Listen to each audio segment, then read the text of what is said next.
वो फौजी के अनाथ बना के घातक बनाए वाला तू ही लोग बढ़ा जा। पता कर समर सिंह की बेटी नंदनी के बारे में। नंदनी के है और इस चलने के बाद भी अगर उहे कॉन्फ्रेंस आके हमरा से बियाह के बात करबा के ना छोड़ा तो हम तोरा से बियाह करब। तू हमार लल्ला के अमानत है। हट जा लल्ला ना पैया ना ये लड़की तो जान बा। नंदनी हमार लल्ला के जान दिया।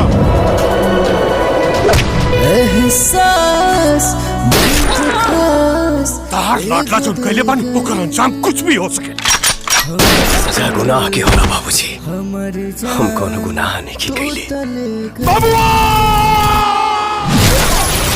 तोहनी के सामने एगो लड़की के परिवार बर्बाद हो गई। उठा जागो और खड़ा हो जा लोग अत्याचार के खिलाफ। ना ठाकुर साहब, एक मौका दे दी भीख के रूप में। रूप धूप में गजबे खूब चमका तारानी, अखिया न ठहरे लछन भर ऐसन जवानी। अरे वो भौजी है रे के हो ओवर गणेश के एजेंसी है करा बहिनी का।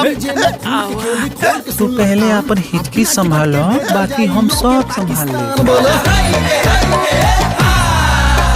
सारा रा रा रा रा रा रा रा रा रा रा रा रा रा रा बोल चुकीरा सारा रा रा। भगवा के दिन होवे कदहज फेरी, चोलिया में अपना रंग लगावे दाना।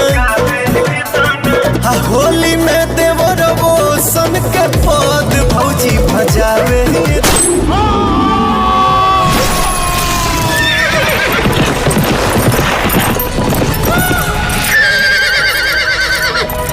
हम पागल नहीं, हम पागल नहीं, हम पागल नहीं।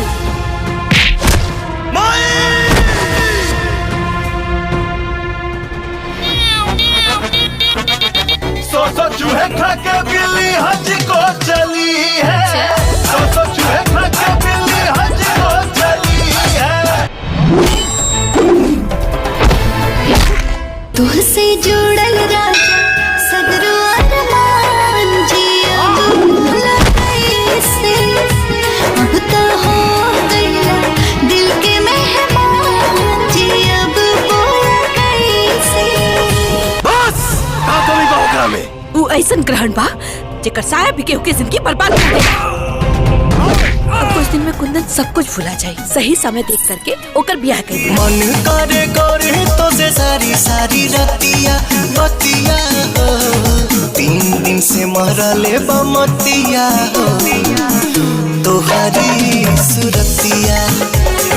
3 दिन से मरले बमतिया हो तोहरी सुरतिया।